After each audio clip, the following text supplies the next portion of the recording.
Before we begin, where are you watching from? And what time is it there? Drop it in the comments. Let's begin. They weren't expecting her to survive the first bullet, let alone the fifth. She was 17 when the first attempt came. It wasn't a clean job. The assassin used a biopulse round meant for royal blood types, and she wasn't royal, just a human girl born on a neutral station. But she was something else.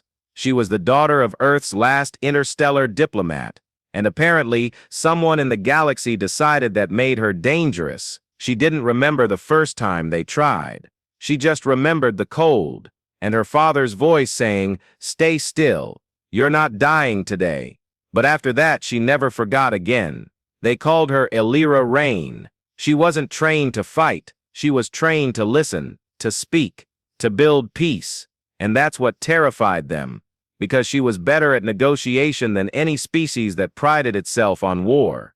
When she spoke in the Council Hall of Oridan Prime at age 16, 3 species that had been feuding for centuries signed a ceasefire in one session. No threats, no bribes, just words, Terran words. And that was the problem. The galaxy didn't fear Earth's weapons anymore. It feared its ideas. And Elira was the loudest one speaking. So, they stopped debating and started aiming. The second attempt came at a diplomatic summit. Elira was only 18, standing between a Vashkari warlord and a Hanari technocrat, when the lights flickered and a soft-charged plasma dart hissed past her ear. She didn't flinch. She turned and saw her bodyguard, a former Terran Marine named Cade Voss, holding a smoldering pistol. 1 shot, 1 kill, 3 seconds slower, she told him. "I know," he said. After that, she didn't walk halls without 2 shadows.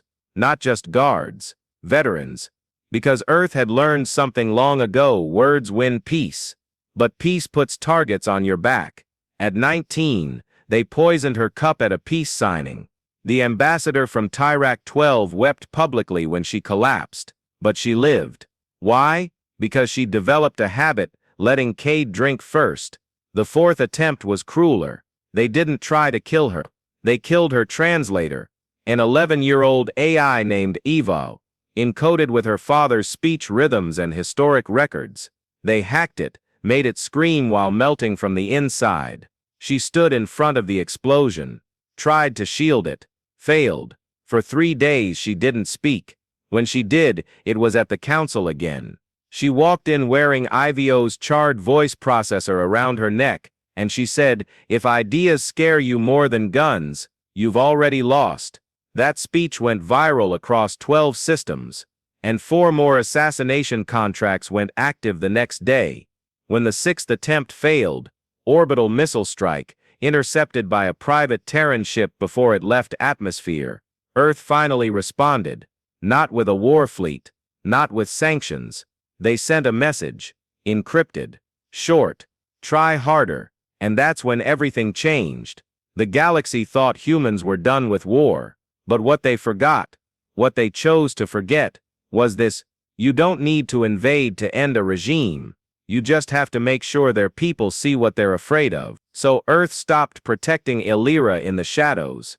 They put her on stage, every week, live, unedited.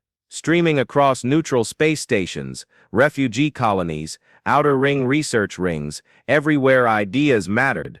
And she spoke about compromise, about forgiveness, about how Earth had once tried to burn everything it touched, but learned that building scared their enemies more than bullets. And then she said something that shattered centuries of diplomacy: if peace must be earned through threat, then let that threat be me. Part 1 ends as her ship is targeted again, this time by a biological assassin hidden in the form of a wounded diplomat requesting asylum. But Elira doesn't run. She walks into the room, alone, and closes the door behind her. The room sealed behind her with a gentle hiss. Elira Rain stood alone with the one who had come to kill her. He wasn't armed, not visibly. His posture was perfect. Injured arm hanging loose, diplomatic patch sewn onto his jacket, eyes dim with practiced weariness. But she knew better. He was breathing too evenly, too controlled. His heartbeat didn't spike until she smiled at him. "You know," she said softly.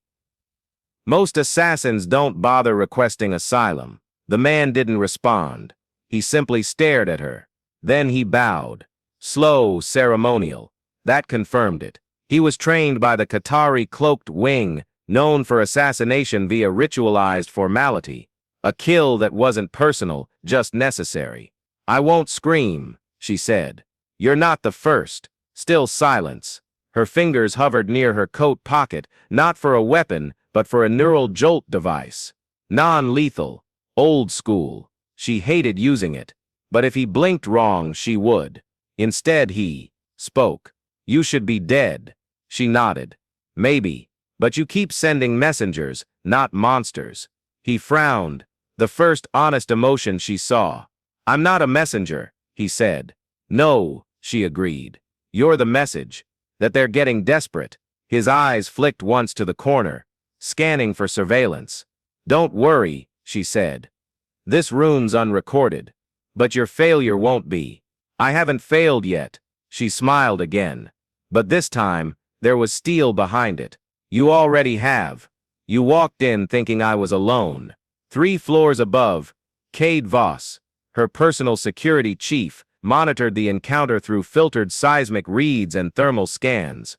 No bugs, no transmitters, no backup. That was the plan. This one had to see that she didn't need protection to be dangerous. Only presence. Back in the room, the assassin slowly removed his jacket. His torso bore hundreds of tiny scars, lines of ritualistic conditioning. "We were told," he said, "that Earth once burned half its own species during a global conflict." "We did," Elira replied. "And then you made peace with them." "No," she said. "We made peace with ourselves." He seemed confused. "You scare them," he said finally. Elira tilted her head. "Then why do they keep sending amateurs?" He stepped forward once. Then again. "I could still kill you," he said. Voice lower now. She didn't move. "Then do it," she whispered. Seconds passed, but he didn't strike. Instead, he dropped to one knee and bowed again. "Why?"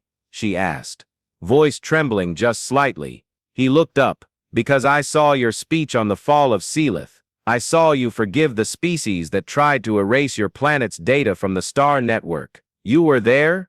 "I was a child," he said. "My people called it weakness. I remembered it as strength."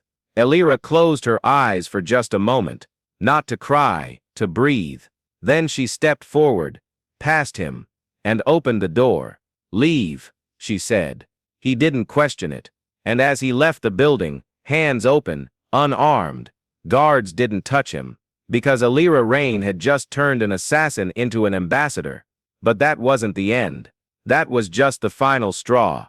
Because when the footage of the event leaked, and of course it was designed to, something incredible happened.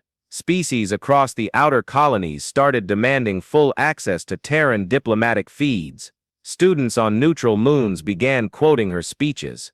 And a group of former assassins from 3 enemy factions released a statement together. "We were taught to kill ideas, but hers refuses to die." The Council of the Core Worlds met in secret the next cycle. 5 members wanted her terminated. 2 wanted Earth sanctioned. 1 just said, "If one Terran girl can dismantle a political system with only her voice, imagine what she could do with permission." They debated all night. But by morning, it was too late. Because Earth had sent a fleet, not to attack, to escort her. 24 Terran peace cruisers surrounded the outer rim, not a single weapon armed. No targets locked, just presence. And 1 shared transmission, on loop, across every open comm channel. "If you come for her again, come better, or don't come at all." They didn't. The assassins stopped. The threats went silent. Because the galaxy finally understood. Earth didn't send soldiers to defend Elira. It sent a mirror. A reminder of what fear used to look like, and what it had become now. Polite, patient, powerful, and behind all of it, one voice that wouldn't stay quiet. 10 years later, Elira Rain would stand as the first non-council speaker to rewrite galactic peace doctrine. Her pen ended 3 interspecies wars. Her voice stopped 5 more. And her grave, one day, would carry the words, "She was the war they never saw coming." If this story made your blood stir, hit like, comment your favorite moment, and share it with someone who still believes in the quiet power of conviction. We'll see you next time, when humanity whispers, and the galaxy still listens.